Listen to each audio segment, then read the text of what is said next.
Hello friends, आप सभी का स्वागत है आज के इस वीडियो में, जिसमें हम लोग पढ़ने वाले हैं वैद्युत फ्लक्स। हम लोग जानेंगे कि वैद्युत फ्लक्स की परिभाषा क्या होता है, मात्रक क्या होता है और विमा क्या होता है। तो चलिए बिना देरी के शुरू करते हैं कि आखिर वैद्युत फ्लक्स होता क्या है, इसकी परिभाषा क्या होती है। चलिए, तो देखिए हमने एक फिगर बनाया है, तो इससे कुछ लाइनें गुजारेंगे।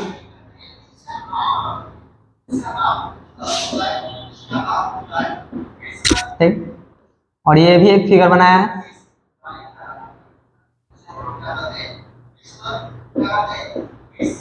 ठीक है, तो समझिएगा इस बात को कि ये फिगर क्या है। ये फिगर कोई पृष्ठ है। क्या है? पृष्ठ यानी सरफेस है। ठीक, सरफेस है तो पृष्ठ है, तो क्या हो, इसका क्षेत्रफल भी होगा, पृष्ठ क्षेत्रफल भी होगा। ठीक, ये जो सरफेस है ये किस में है, कहाँ पे स्थित है? तो वैद्युत क्षेत्र में स्थित है। कहाँ पे? वैद्युत क्षेत्र में। और वैद्युत क्षेत्र में स्थित है, यानी वैद्युत क्षेत्र किस कारण से होता है? तो जब आवेश होगा तभी ना, यानी कि आवेश के कारण से वैद्युत क्षेत्र। तो ये जो सतह है वो वैद्युत क्षेत्र में स्थित है। और देखिए, जब वैद्युत क्षेत्र में स्थित है ये सतह, ठीक है, तो वैद्युत क्षेत्र है तो उससे रेखाएं भी निकलेगी। तो ये जो रेखाएं है ना वैद्युत क्षेत्र में स्थित है, तो रेखाएं इससे क्या हो रही है, जो सतह है उससे निकल रही है। ठीक है, रेखाएं वैद्युत क्षेत्र रेखाएं निकल रही, ये भी सतह है। लेकिन इससे पहले आप समझिए, एक होता है क्षेत्रफल सदिश। क्षेत्रफल सदिश क्या होता है, उसका काम आएगा, तो थोड़ा सा इसको समझ लीजिए। क्षेत्रफल सदिश यानी कि इंग्लिश में बोलते हैं एरिया वेक्टर। ये क्या होता है?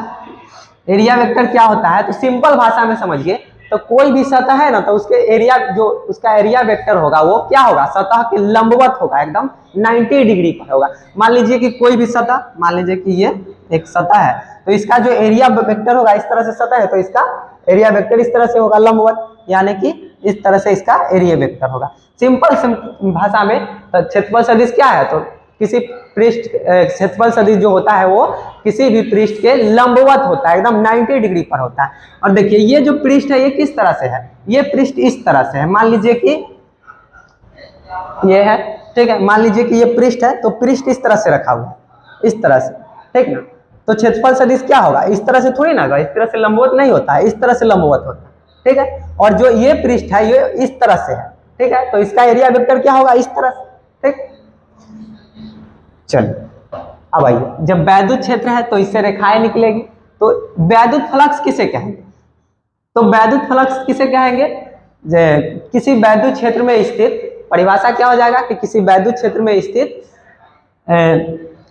जिससे किसी वैद्युत क्षेत्र में स्थित पृष्ठ से निकलने वाली कुल वैद्युत क्षेत्र रेखाओं, पृष्ठ से लंबवत गुजरने वाली रेखाओं की संख्या को क्या कहते हैं, वैद्युत फ्लक्स कहते हैं। सिंपल तो है कि वैद्युत क्षेत्र में स्थित पृष्ठ से यानी सतह से गुजरने वाली रेखाओं की संख्या को क्या कहते हैं, वैद्युत फ्लक्स कहते हैं। या फिर इतना नहीं तो सिंपल आप समझ सकते हैं कि पृष्ठ से जितनी भी रेखाएं गुजरती है, पृष्ठ के सतह के लंबवत जितनी भी रेखाएं, सतह के लंबवत जितनी भी रेखाएं गुजरती है, उन रेखाओं की संख्या को क्या कहते हैं, वैद्युत फ्लक्स कहते हैं। तो चलिए इसका परिभाषा लिखते हैं।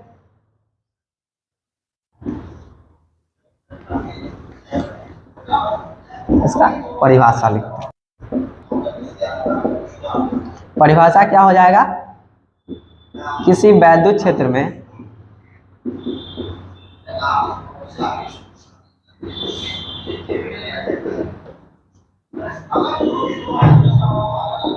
स्थित पृष्ठ के लंबवत गुजरने वाली वैद्युत क्षेत्र रेखाओं की संख्या को वैद्युत फ्लक्स कहते हैं। ठीक, वैद्युत फ्लक्स। तो कोई वैद्युत क्षेत्र है, उसमें जो स्थित पृष्ठ है, ये पृष्ठ, इससे जो लंबवत रेखाएं गुजर रही है, इन्हीं रेखाओं की संख्या को हम क्या कह रहे हैं, वैद्युत फ्लक्स कह रहे हैं। ठीक है, सिंपल। और जो देखिए इस तरह से पृष्ठ है, तो पृष्ठ का इसका जो क्षेत्रफल सदिश क्या होगा, इसके लंबवत होगा, और वैद्युत क्षेत्र रेखा इस तरह से जा रही है, तो इसके बीच कोण कितना बनेगा, तो देखिए ये वैद्युत क्षेत्र रेखा जा रही है, ठीक है, और ये पृष्ठ इस तरह से लंबवत है, तो देखिए दोनों समांतर है, जब दोनों समांतर होते हैं यानी कि वैद्युत क्षेत्र और क्या क्षेत्रफल सदिश दोनों समांतर होते हैं, तो थीटा का मान 0 डिग्री होता है, ठीक। और इसमें आइए, ये पृष्ठ इस तरह से है, तो इसमें जो रेखा है गुजर रही है, इसे स्पर्श नहीं करेगी, तो देखिए, और क्षेत्रफल सदिश क्या हो जाएगा, तो इसके लंबवत, इस तरह से तो पृष्ठ के लंबवत ना होगा, तो इस तरह से ये हो गया वैद्युत क्षेत्र, क्षेत्रफल सदिश और वैद्युत क्षेत्र इस तरह से, तो क्या होगा यहाँ पर थीटा का मान क्या हो जाएगा, थीटा का मान 90 डिग्री, ठीक। ये हुआ परिभाषा, और ये इतना लंबा लग रहा है तो आप इसे छोटा भी कर सकते हैं कि दूसर का किसी बंद पृष्ठ, ये क्या होना चाहिए, बंद पृष्ठ होना चाहिए, किसी बंद पृष्ठ से होकर जितनी रेखाएं गुजरती है उन रेखाओं की संख्या को क्या कहते हैं, जितनी रेखाएं गुजरती है उन रेखाओं की संख्या को वैद्युत फ्लक्स कहते हैं, सिंपल।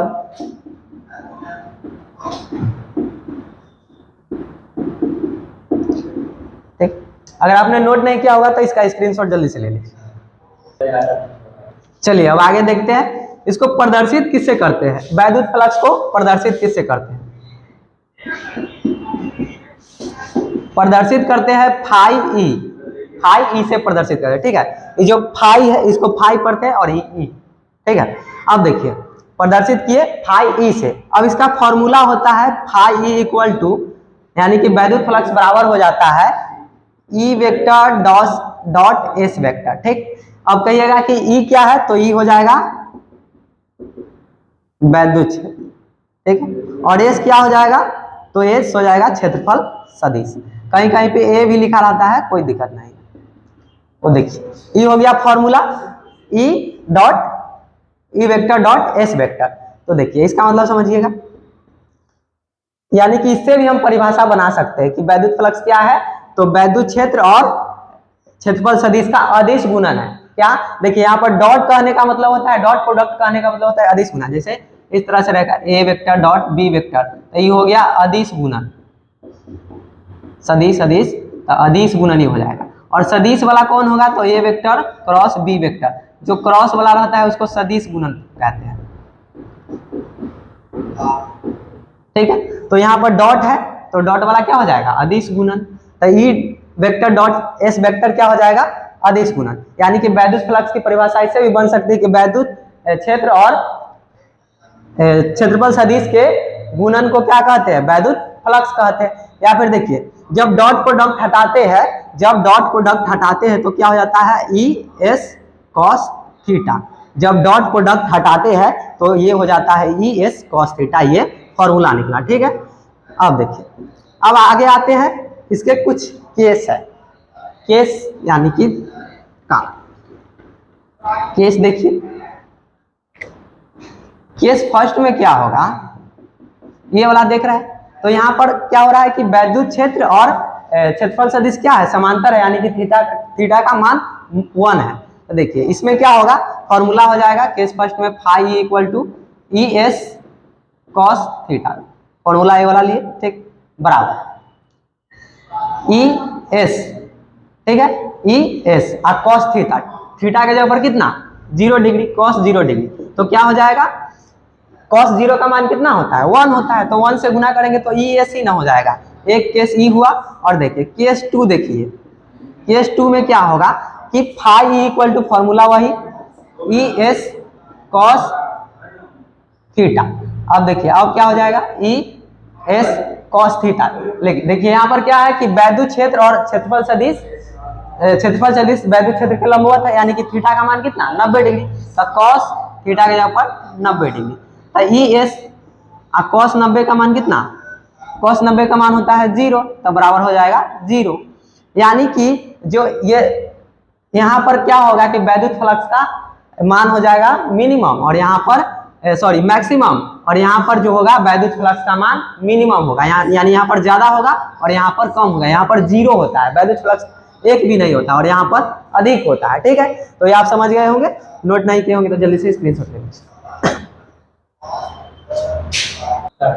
चलिए अब देखिए, ये तो सिंपल सतह है। और अनियमित सतह के लिए देखिए, अनियमित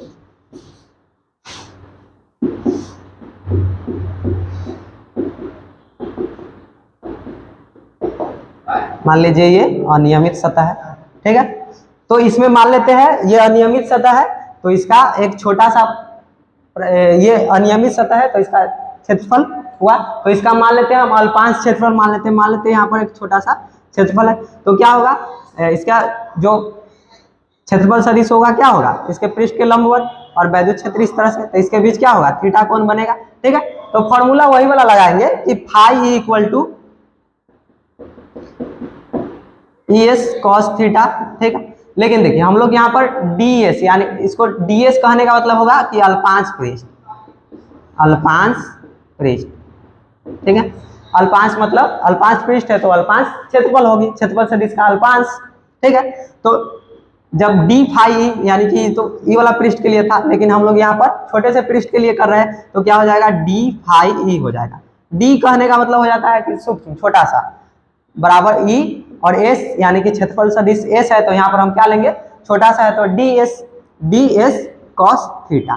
ये भी एक फॉर्मूला आया। ठीक है, अब देखिए ये तो हो गया अनियमित सतह के लिए, ये भी एक फॉर्मूला है कि d phi equal to EDS cos theta. Okay, अब आगे देखिए क्या होता है।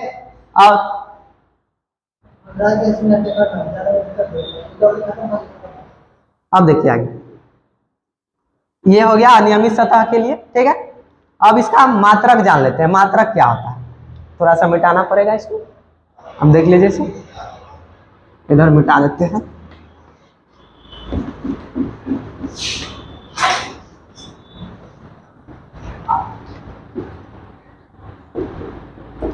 मात्रक यानी कि वैद्युत फ्लक्स का मात्रक क्या होता है, मात्रक हो जाता है न्यूटन बटा कूलॉम इनटू में मीटर स्क्वायर। ये हो गया वैद्युत फ्लक्स का मात्रक। ठीक है, उसके बाद विमा जान लेते हैं, विमा भी बहुत इंपॉर्टेंट होता है। विमा, तो विमा क्या हो जाता है, ये हो जाता है, इसी पर बना भी सकते हैं हम, डायरेक्ट लिख देते हैं कि ml3 पावर 3 t पर पावर -3 a पर पावर -1।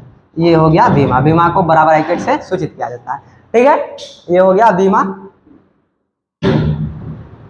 आप लोग इसे याद रखिएगा। तो आज के लिए इतना ही, मिलते हैं अगले वीडियो में एक नए टॉपिक के साथ।